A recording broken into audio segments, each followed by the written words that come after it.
Hello student, कैसे हैं सभी। उम्मीद करता हूँ सभी ठीक होंगे। एक बार फिर से स्वागत है आप सभी का आपके अपने यूट्यूब चैनल पैशन केमिस्ट्री पर। तो आज थर्मोडायनेमिक्स का लेक्चर 3 है और उसमें हम एक नए टॉपिक को लेकर आए हैं जिसका नाम है एंट्रोपी। क्या नाम है? एंट्रोपी। और एंट्रोपी आप कैसे निकालते हो, क्या रिलेशन होता है, टेम्परेचर पर कैसे इफेक्ट रहता है, और एंट्रोपी पॉजिटिव होगी तो रिएक्शन कैसी होगी, एंट्रोपी नेगेटिव है तो कैसी होगी। यानी कि इसमें आप स्पॉन्टेनिटी और नॉन स्पॉन्टेनियस रिएक्शन का क्राइटेरिया आप इसमें डिस्कस करेंगे। ठीक है, तो देखते हैं हम लेक्चर में वन बाय वन। और इसमें क्या है, इससे पहले जो लास्ट वीडियो है एक बार जरूर बताना चाहूँगा कि उसमें हमने क्या किए थे। उसमें हमने बॉन्ड एनर्जी के रिगार्डिंग कुछ क्वेश्चंस, कुछ न्यूमेरिकल्स के जो सिंपल मेथड है उसको डिस्कस किया था। Now we will discuss about entropy and entropy is represented by capital S. किससे रिप्रेजेंट करेंगे आप इसको? कैपिटल एस से। तो चलिए स्टार्ट करते हैं। अब इसको डिफाइन करने की बात करते हैं हम। तो एंट्रोपी को कैसे डिफाइन कर सकते हैं? ये क्या होता है, किसी भी सिस्टम में जो क्या है degree of randomness of any system is called entropy of the system. क्या कहेंगे? डिग्री ऑफ रैंडमनेस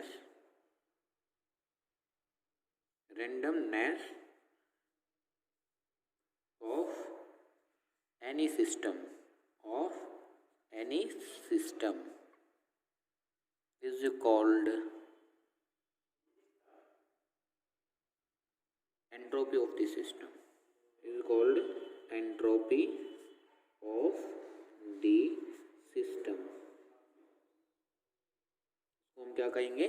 सिस्टम की एंट्रोपी कहेंगे। तो कैसे कि कितना एक सिस्टम है, मान लो आपके पास एक क्या है, ये आप अज्यूम कीजिएगा ये आपके पास एक सिस्टम है और इसमें आप अज्यूम करो कि गैसियस पार्टिकल जो है इसमें फिल है, कोई भी गैस है वो इसमें फिल की गई है और जो गैस फिल की उसके पार्टिकल कितनी स्पीड से या उनकी जो डिग्री ऑफ रैंडमनेस है वो किस रैंडमनेस से मूव कर रहे हैं, कैसे कर रहे हैं, उनकी डिग्री क्या है, मतलब कि कितने स्पीड से वो रैंडमली मूव कर रहे हैं, उसको हम क्या कहते हैं? Degree of randomness. क्या कहते हैं उसको? Degree of randomness. और क्या है, आपको जैसे मैंने पहले भी बताया है ये क्या कि जो एंट्रोपी है, जो क्या है एंट्रोपी है, ये thermodynamics quantity. Entropy is also a thermodynamic quantity. Entropy is also a thermodynamic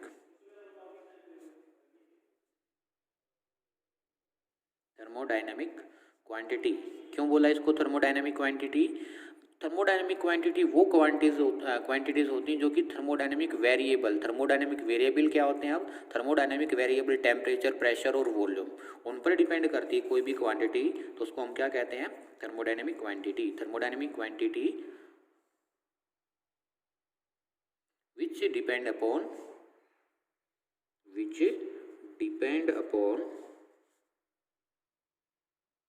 thermodynamic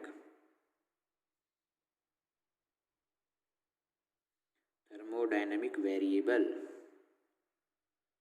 अब ये थर्मोडायनेमिक वेरिएबल मैंने आपको बताया जैसे अभी टेम्परेचर, प्रेशर और वॉल्यूम, जो इन थर्मोडायनेमिक वेरिएबल्स पर क्वांटिटी डिपेंड करती है उसको हम क्या कहते हैं? Thermodynamic quantities. ठीक है, अब ये क्या होता है कि जो थर्मोडायनेमिक्स, ये बहुत ही इम्पोर्टेंट नोट कह सकते हैं आप, बहुत ही ज़्यादा क्या कि हम जो एंट्रोपी की है वो एब्सोल्यूट वैल्यू फाइंड आउट नहीं कर सकते हैं, but we calculate only change in entropy. ठीक है, absolute value of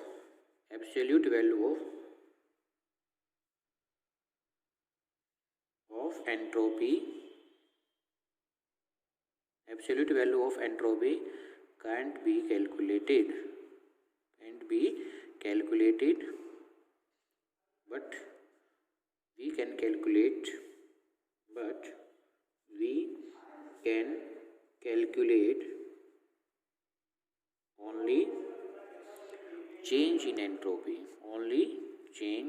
in entropy delta जो है, मान लो चेंज इन एंट्रोपी। अब आपको मैंने क्या बता रखा है, चेंज को आप कैसे रिप्रेजेंट करेंगे? डेल्टा एस, यानी कि चेंज इन एंट्रोपी कैसे निकालेंगे? अगर आपके पास S1 क्या है? इनिशियल एंट्रोपी, और S2 क्या है? फाइनल। तो आप कैसे करोगे? फाइनल माइनस इनिशियल, ये क्या निकाल देते हो आप? Change in entropy. क्या निकालते हो ऐसे? Change in entropy. Is that clear? बोलो यस और नो। Very good. इसके बाद क्या है कि जो एक आपसे काफ़ी बार ये भी पूछ लेता है कि आप जो एंट्रोपी है वो स्टेट फंक्शन है या पाथ फंक्शन है। तो मैंने स्टेट फंक्शन है या पाथ फंक्शन है, तो जो एंट्रोपी है, जो चेंज इन एंट्रोपी है वो क्या है, एक जो delta S change in entropy है, ये कैसा है? State function. कैसा? ये स्टेट फंक्शन। अब ये स्टेट फंक्शन क्या होते हैं? वो फंक्शन जो कि सिर्फ इनिशियल और फाइनल वैल्यू पर डिपेंड करे। क्या है? वो फंक्शन जो कि इनिशियल और, जैसे मैंने क्या कहा था, इनिशियल एंट्रोपी S1 और फाइनल जो है एंट्रोपी S2, तो ये किस पर डिपेंड कर रहा है? फाइनल में से आपने क्या किया? इनिशियल। तो फाइनल इनिशियल का तब भी कॉन्सेप्ट आता है, तो आप क्या कहोगे? वो स्टेट फंक्शन है। या कभी भी आपके सामने डेल्टा नज़र दिखाई दे, क्या दिखाई दे आपको? डेल्टा सिंबल नज़र आए आपको, तो वो कैसा फंक्शन होता है? स्टेट फंक्शन होता है। अब थर्मोडायनामिकली डेल्टा एस कैसे रिप्रेजेंट किया जाता है? Thermodynamically delta is represented as, कैसे रिप्रेजेंट करेंगे? थर्मोडायनेमिकली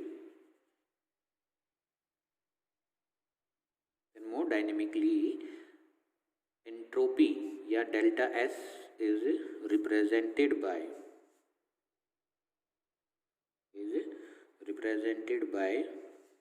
कैसे करेंगे?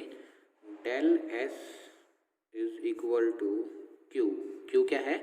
ये आपकी, लेकिन जो ये क्यू है रिवर्सिबल होना चाहिए। जो हीट है वो कैसे होनी चाहिए? रिवर्सिबल। एंड टेम्परेचर कितना, आप इसमें देखो, इसका डेल्टा एस क्या होता है कि कितना चेंज आया, या जो है एंट्रोपी कैसे कर सकते हो? Change in entropy when heat is given. कब हीट इज गिवन? ये क्या है? टेम्परेचर। अब एंट्रोपी में कैसे चेंज आ सकते हो आप? टेम्परेचर को इंक्रीज करोगे तो हीट प्रोवाइड होगी, हीट होगी तो ये एंट्रोपी को इंक्रीज करेगी। मतलब क्या है कि इसमें जो क्यू रिवर्सिबल है, heat exchange for the system which is reversible in nature. कैसा होना चाहिए? ये जो क्यू है ये क्या है? Heat exchange. हीट एक्सचेंज, जितनी ज़्यादा हीट एक्सचेंज होगी उतना ही क्या होगा? क्या होगा बोलो? जितनी ज़्यादा हीट एक्सचेंज होगी उतना ही एंट्रोपी का वैल्यू ज़्यादा होगा। Heat exchange for the system, heat exchange for the system is reversible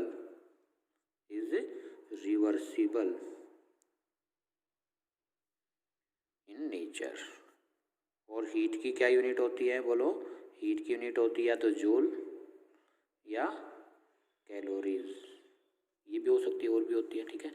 और टेम्परेचर जो लेना है वो किस में लेना है आपने? जो है केल्विन। टेम्परेचर है और इसकी यूनिट आपको किस में रखनी है? केल्विन के अंदर रखनी है। अब अगर बात करते हैं हम क्या? Unit of entropy.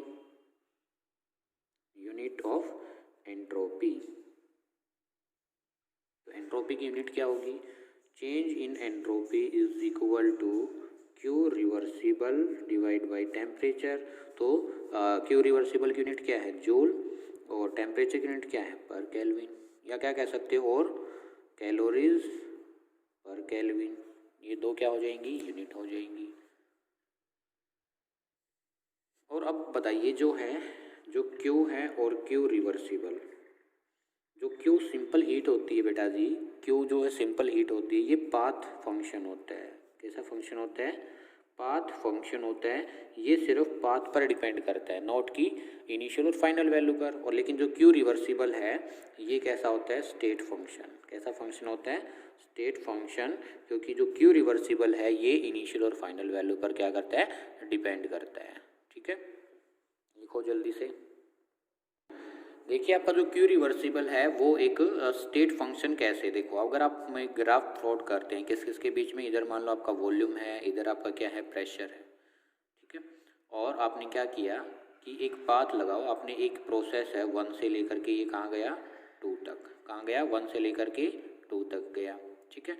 ये 1 पॉइंट है, ये 2nd पॉइंट है, लेकिन इसके क्या हो सकते हैं? पाथ डिफरेंस हो सकते हैं। ये पहले यहाँ से यहाँ आए फिर यहाँ जाए, या ये पहले यहाँ से यहाँ जाए फिर यहाँ जाए। लेकिन तब एक कैसा है? रिवर्सिबल प्रोसेस होता है। याद रखेंगे आप क्या? For a reversible process there is only one and only one path.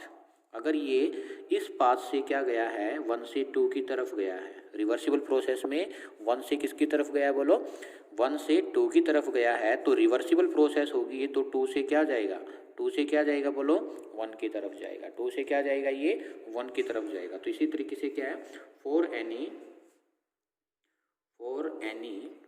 Reversible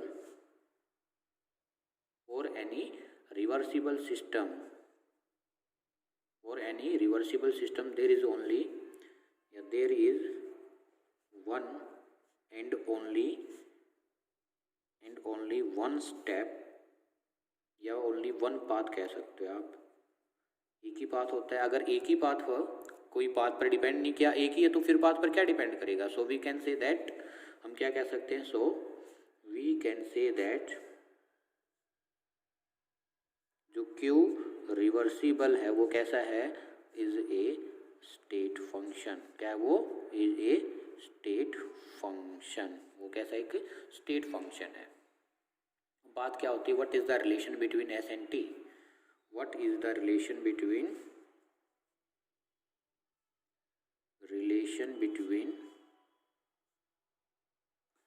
S and T, यानी कि एंट्रोपी और टेम्परेचर में क्या है, entropy always increases when temperature increases. क्या होगा, जो एंट्रोपी है, क्या होता है बेटा बोलो, जो एंट्रोपी है एस, एंट्रोपी क्या होगा, S is always increases, entropy is always increases when temperature increases. ठीक है, यानी कि क्यू रिवर्सिबल, क्यू क्या है, रिवर्सिबल अगर हम क्या करते हैं, कांस्टेंट, ये क्या हो गया, कांस्टेंट। टेम्परेचर क्या है, लो,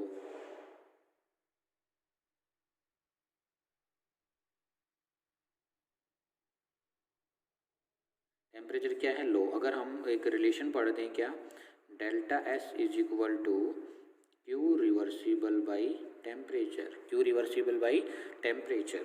ठीक है, अब आपने क्या किया, हीट को कांस्टेंट रखा, क्या रखा, हीट को कांस्टेंट रखा, लेकिन टेम्परेचर लो किया। ठीक है, तो डेल्टा एस क्या होगा, डेल्टा एस क्या होगा, हाई। इस रिलेशन के अकॉर्डिंग, जो मैं इधर राइट साइड में बॉक्स में बंद कर रहे हैं, इसके अकॉर्डिंग। और टेम्परेचर क्या होगा, हाई, तो डेल्टा एस क्या होगा, लो, क्या होगा, लो, इस रिलेशन के अकॉर्डिंग। ठीक है, इस रिलेशन के अकॉर्डिंग तो ये होने वाला है, टेम्परेचर हाई डेल्टा लो, और temperature low delta S is high. ठीक है, बात क्या आती है, if we increases the temperature entropy of the system will always increases, ये बात भी आपको मैंने पहले बता दी। ठीक है, for the same amount of heat given to any system then change in entropy at lower temperature is high. ठीक है, अब स्पॉन्टेनिटी क्राइटेरिया क्या है, स्पॉन्टेनिटी क्राइटेरिया क्या होता है, स्पॉन्टेनिटी क्राइटेरिया,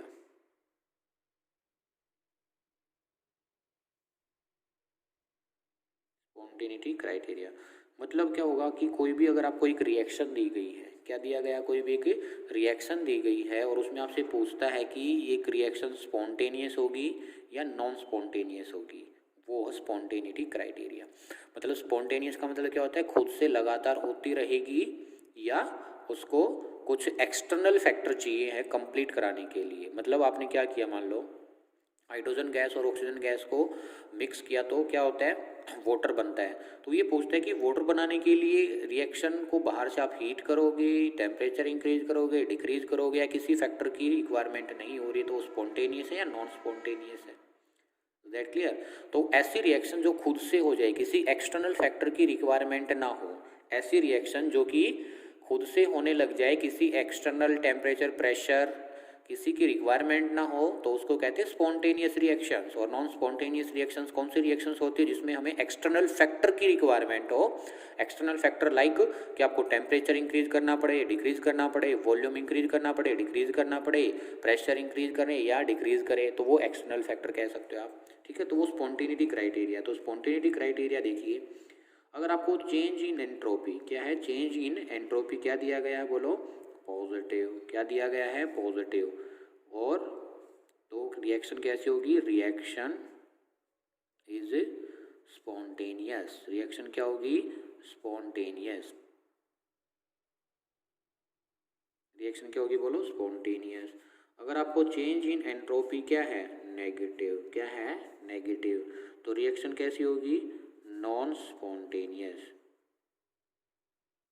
रिएक्शन कैसी होगी, नॉन स्पॉन्टेनियस। उसको कंप्लीट कराने के लिए फिर हमें एक्सटर्नल रिक्वायरमेंट चाहिए होती है, ठीक है। बट दिस ये जो मैंने दो बातें लिखवाई हैं ये वाली, ये क्या है, this criteria are not valid या this criteria are not follow all reactions कह सकते हो आप लोग, ठीक है। यह क्या है, this criteria are not valid for all reactions, ऐसे लिख लीजिए आप। दिस क्राइटेरिया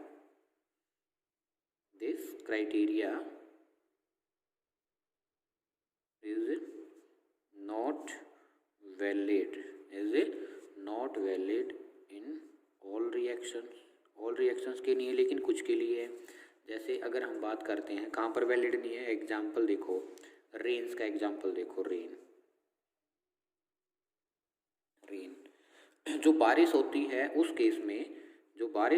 केस में जो एंट्रोपी है वो क्या होती है, डिक्रीजेस, नेगेटिव। कैसी होती है, नेगेटिव। लेकिन फिर भी वो कैसी प्रोसेस है, स्पॉन्टेनियस। कैसी प्रोसेस है, बोलो स्पॉन्टेनियस। अब क्यों, अब पहली बात तो ये समझिए कि डेल्टा एस पॉजिटिव कब होगा और डेल्टा एस नेगेटिव कब होगा। तो देखो जब डेल्टा एस नेगेटिव होने का मतलब क्या, रेन कैसे होती है, बरसात जब आती है तो आपको पता है कि जो वेपर्स फॉर्म होती है वाटर की, कौन सी फॉर्म, वेपर्स जो फॉर्म होती है ऑफ वाटर, वो क्या हो जाती है, कंडेंस होकर के, क्या होकर के, कंडेंस होकर के क्या बनाती है, वाटर किस में कन्वर्ट हो जाता है, लिक्विड फॉर्म में। किस फॉर्म में हो जाता है, लिक्विड फॉर्म में। मतलब क्या है, लिक्विड फॉर्म में होने का मतलब क्या है, यहाँ पर एनर्जी कम है, एनर्जी क्या है, बोलो लेस। और यहाँ पर एनर्जी क्या है, बोलो हाई। क्यों, वेपर्स जो होते हैं वो किस फॉर्म में होते हैं, वेपर्स जो होते हैं वो गैसियस फॉर्म में होते हैं और गैस की एनर्जी ज़्यादा होती है as comparison to liquid. Yes और नो। तो कंडेंस होंगे तो यहाँ पर क्या होगा, एनर्जी रिलीज होगी। क्या होगी, बोलो एनर्जी रिलीज होगी। अगर एनर्जी रिलीज होगी तो एनर्जी डिक्रीज होगी, ठीक है, सिस्टम की। तो इस वजह से जो आपका जो चेंज इन एंट्रोपी वो नेगेटिव है। या आप कह सकते हो, अगर आपके मान लो रिएक्टेंट में मान लो आपके पास कितने हैं, A + B + C। रिएक्टेंट में 3 मॉलिक्यूल्स हैं और प्रोडक्ट में आपको क्या मिले, आपको लगा लो P + Q मिले। ये तो आपके पास क्या है, रिएक्टेंट, और ये आपके पास क्या है, प्रोडक्ट में कितने मॉलिक्यूल्स हैं, 2 मॉलिक्यूल्स हैं। रिएक्टेंट में कितने मॉलिक्यूल्स हैं, 3 मॉलिक्यूल्स हैं। अगर आपको नंबर ऑफ मॉलिक्यूल्स डिक्रीज मिले, क्या मिले, नंबर ऑफ मॉलिक्यूल्स भी डिक्रीज मिले, तो यानी कि यहाँ पर प्रोडक्ट में नंबर ऑफ मॉलिक्यूल्स 2 और रिएक्टेंट में नंबर ऑफ मॉलिक्यूल्स कितने, 3, तो भी जो आपकी एंट्रोपी है, क्या जो आपकी एंट्रोपी है वो क्या होती है, नेगेटिव होती है। अगर आपके रिएक्टेंट है जो उसकी साइड तो क्या मिले, A + B 2, और प्रोडक्ट की साइड क्या मिले, P + Q + R। कितने हो गए यहाँ पर, प्रोडक्ट में कितने मॉलिक्यूल्स हो गए, 3, यानी कि 3 ज़्यादा है। तो जो आपकी एंट्रोपी वैल्यू है, क्या आपके पास एंट्रोपी वैल्यू है वो कैसी होगी, बोलो एंट्रोपी वैल्यू कैसी होगी, पॉजिटिव होगी। मतलब एंट्रोपी क्या होना चाहिए आपकी, जो है या तो जो है सिस्टम की एनर्जी ज़्यादा हो, या आपके क्या नंबर ऑफ मॉलिक्यूल्स प्रोडक्ट की साइड क्या हो, ज़्यादा हो। यस और नो। वेपर्स कब बनते हैं, वेपर्स आप कह सकते हो वेपर्स में अगर 100 मॉलिक्यूल्स हैं वो कंडेंस होकर के क्या देंगे, एक ना। अरे सोचो आपकी एक जो वेपर्स क्या होगा, इधर देखो साइड में, वेपर्स में क्या है बेटा कि आपके पास ये छोटे छोटे पार्टिकल हैं। क्या ये छोटे छोटे पार्टिकल, मान लो कि 20 पार्टिकल हैं। कितने पार्टिकल हैं, ये 20 पार्टिकल है किसकी साइड, रिएक्टेंट की साइड। और प्रोडक्ट में ये क्या बना रहे हैं, प्रोडक्ट में क्या बना रहे हैं, एक वाटर की ड्रॉप कैसे बनेगी, 20 gaseous particle of water are combined to each other and then formation of only one drop of water, यानी कि वाटर क्या है, लिक्विड की फॉर्म में। यहाँ पर 20 है वेपर्स, 20 क्या है, वेपर्स, और इन्होंने क्या दिया, ओनली 1 ड्रॉप, तो 20 से 1, यहाँ पर क्या है, नंबर ऑफ मॉलिक्यूल्स ज़्यादा, यहाँ पर नंबर ऑफ मॉलिक्यूल्स क्या है, कम, तो एंट्रोपी क्या होगी बेटा जी, बोलो, एंट्रोपी आपकी डिक्रीज होगी। बोलो एंट्रोपी का फिनोमिना समझ आया। लेकिन क्या तब बारिश होती है, तब बारिश होती है तो क्या आपको उसको टेम्परेचर, प्रेशर और वॉल्यूम की रिक्वायरमेंट होती है, खुद से ही होती है, वो किसी चीज़ की रिक्वायरमेंट नहीं होती है। अगर जो रिएक्शन खुद से हो जाए, जो रिएक्शन क्या हो जाए, खुद से हो जाए, तो उसको आप क्या कहते हो, स्पॉन्टेनियस रिएक्शंस। क्या कहते हो, स्पॉन्टेनियस। तो इसी वजह से मैंने क्या बताया, जो रेन है वो क्या है, स्पॉन्टेनियस। कैसी है, स्पॉन्टेनियस, जबकि इसकी एंट्रोपी क्या है, नेगेटिव। और मैंने क्या बोला था ऊपर कि अगर एंट्रोपी नेगेटिव तो आपकी जो है रिएक्शन कैसी होगी, नॉन स्पॉन्टेनियस। समझ आया। तो इसी वजह से मैंने लिखा था this criteria is not valid in all reactions, या ऑल जो आपके पास कोई भी प्रोसेस है उनके लिए, सबके लिए वैलिड नहीं है। तो मतलब क्या हुआ, हमें कुछ और चीज़ की भी रिक्वायरमेंट होगी। क्या होगी, इससे हमें क्या कंक्लूजन निकाला, सिर्फ डेल एस ही डिसाइड नहीं करता है, चेंज इन एंट्रोपी ही ये डिसाइड नहीं करता है कि कोई भी रिएक्शन स्पॉन्टेनियस होगी या नॉन स्पॉन्टेनियस होगी। इसके अलावा कुछ हमें क्या चाहिएगा, और फिनोमिना की रिक्वायरमेंट होगी, जिससे हमें ये पता चले कि कोई भी रिएक्शन स्पॉन्टेनियस है या नॉन स्पॉन्टेनियस है। तो उसके लिए क्या है, हमें आप कह सकते हो कि अगर हम क्या डेल्टा एस, क्या डेल्टा एस और क्या ले, डेल्टा एच, अगर हम एंट्रोपी चेंज और डेल्टा एच क्या है, एंथैल्पी चेंज, ये क्या है, डेल्टा एच एंथैल्पी, ये एंथैल्पी और ये क्या है, एंट्रोपी।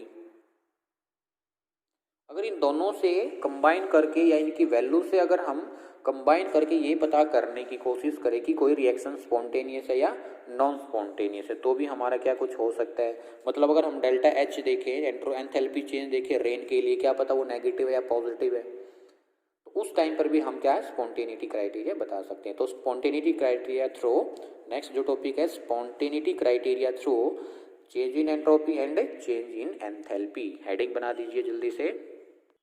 तो इस तरीके से आप एक टेबल बना लीजिए, ठीक है। कुछ एग्जांपल्स पढ़ेंगे। हेडिंग क्या है, spontaneity criteria through del S का मतलब क्या था, चेंज इन एंट्रोपी, और डेल एच का मतलब क्या था, चेंज इन एंथैल्पी। तो देखिए फर्स्ट केस, फर्स्ट केस में अगर आपके पास क्या है, डेल्टा एच क्या है, नेगेटिव, डेल्टा एच क्या है, बोलो नेगेटिव, और delta S change in entropy क्या है, पॉजिटिव। डेल्टा एच नेगेटिव का मतलब क्या है, नेगेटिव साइन कब आता है, तब हीट रिलीज होती है, तो रिएक्शन कैसी होगी, एक्सोथर्मिक। रिएक्शन कैसी होगी, एक्सोथर्मिक। मतलब कोई रिएक्शन हमें ऐसी देखनी पड़ेगी जिसमें हीट निकले लेकिन एंट्रोपी बढ़े, एंट्रोपी क्या हो, बढ़े। तो इसमें एग्जाम्पल क्या हो सकते हैं, एक्सप्लोजन या कंबस्शन। एग्जाम्पल क्या हो सकते हैं रिएक्शन के, एक्सप्लोजन्स, किसी भी विस्फोट होना, या कंबस्शन करना। कैसा होगा, एक्सप्लोजन, या क्या हो सकता है, कंबस्शन। एक्सप्लोजन करते हैं तो क्या होती है, डिग्री ऑफ रैंडमनेस तो इंक्रीज हो जाए, क्योंकि जो पार्टिकल है वो क्या हो जाते हैं, इंक्रीज हो जाते हैं।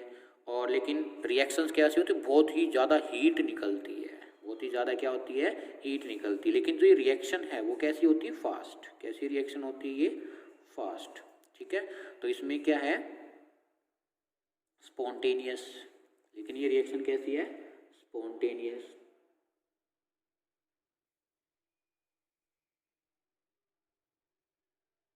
स्पॉन्टेनियस, लेकिन रिएक्शन की टाइप क्या होगी, इरिवर्सिबल। रिवर्सिबल रिएक्शन नहीं होगी, ये कैसी रिएक्शन होगी, इरिवर्सिबल रिएक्शन होगी, ठीक है। और ये किस डायरेक्शन में जाएगी, बहुत ही स्पीड से जाएगी, और फॉरवर्ड डायरेक्शन में। डायरेक्शन क्या होगी इसकी, फॉरवर्ड।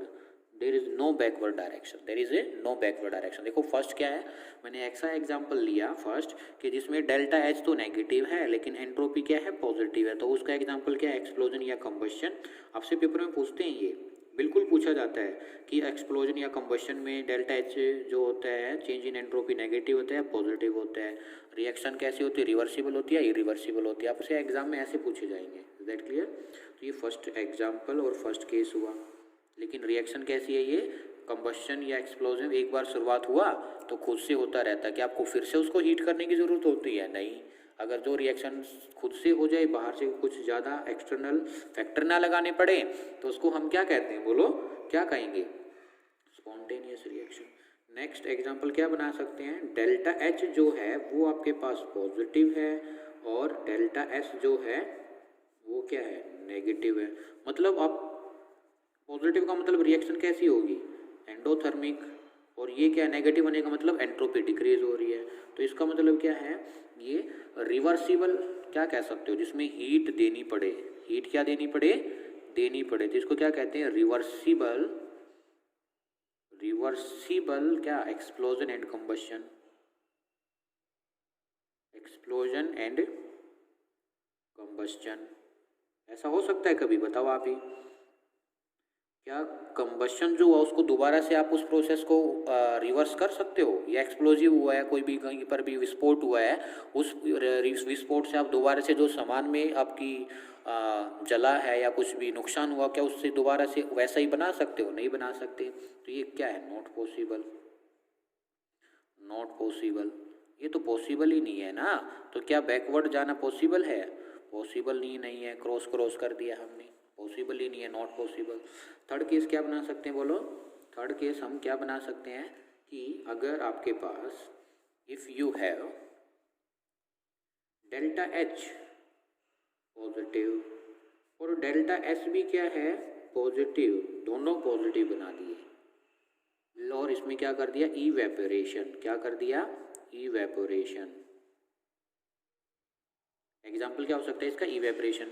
लेकिन यहाँ पर क्या है, इसमें दोनों पॉजिटिव तो हैं, लेकिन जो डेल्टा एच है वो लेस देन है किससे, डेल्टा एस से। अगर मान लो, मैंने अभी पहले ही बताया था कि रेन वाला एग्जाम्पल जो है, रेन वाला एग्जाम्पल जो है क्या, कि वहाँ पर आपने क्या किया, किसी भी, मान लो आपने वाटर को हीट किया, वाटर लिक्विड है, नंबर ऑफ पार्टिकल क्या होंगे, मान लो एक ड्रॉप है, आपने सोचा कि एक ड्रॉप पानी की ली और इसको आपने हीट किया, और हीट करने के बाद क्या है, ये वेपर्स तो दूर दूर फैलेंगे, वॉल्यूम इंक्रीज होगा, तो नंबर ऑफ पार्टिकल इंक्रीज होंगे, तो डेल्टा एस की वैल्यू ज़्यादा होगी किससे, हीट से।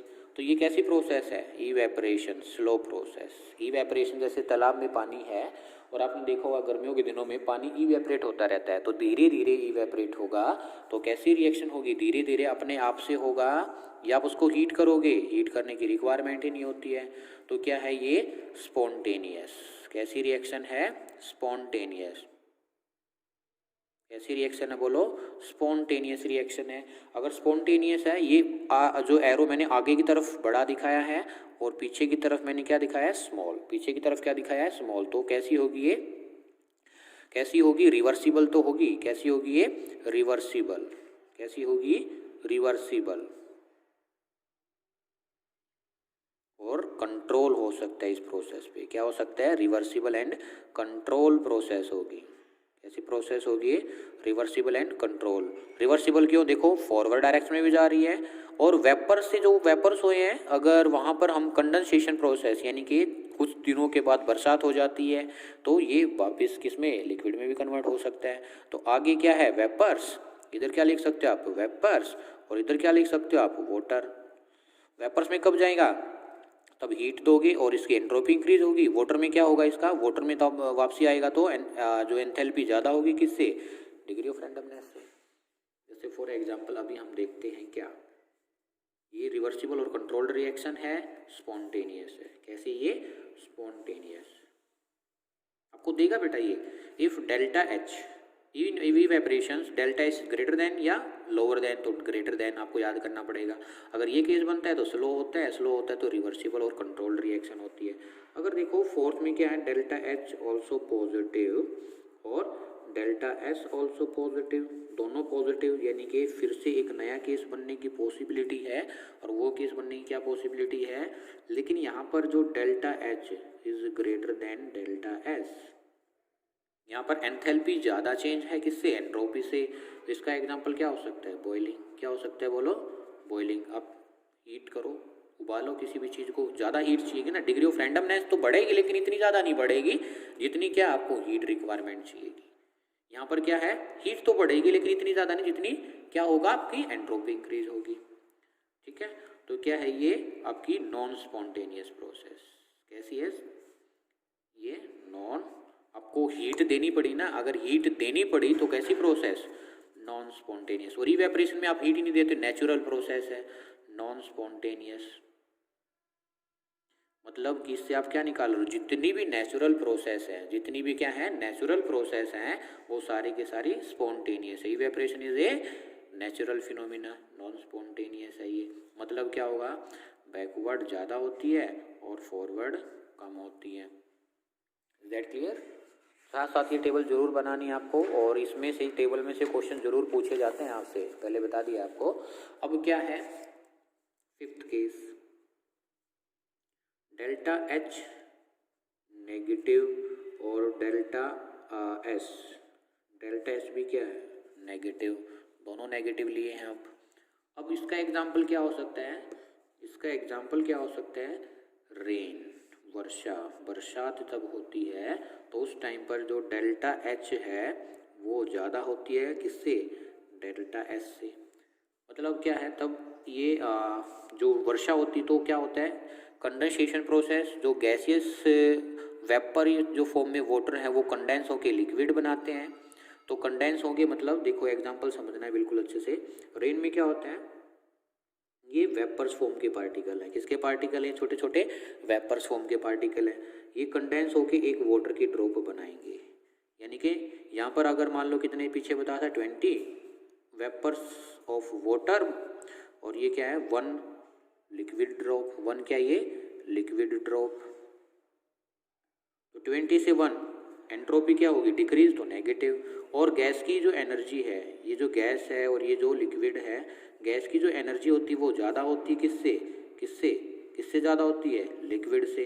तो यहाँ से क्या होगी, एनर्जी अगर इनकी ज़्यादा होगी, इसमें कम एनर्जी में जा रहे हैं, तो मतलब एनर्जी क्या करनी पड़ेगी, एनर्जी क्या करनी पड़ेगी, एनर्जी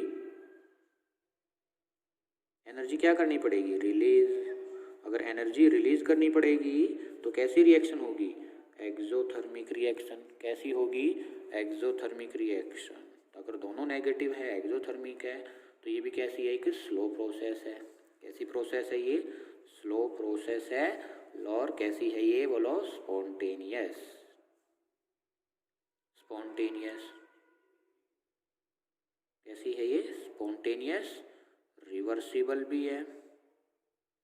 दोबारा से तालाब में जाएगा ये पानी, बरसात का तालाब में जाएगा तो फिर से इवेपोरेशन। तो इस तरीके से स्पॉन्टेनियस है, रिवर्सिबल, और क्या हो सकता है, इसको हम कंट्रोल्ड भी कर सकते हैं।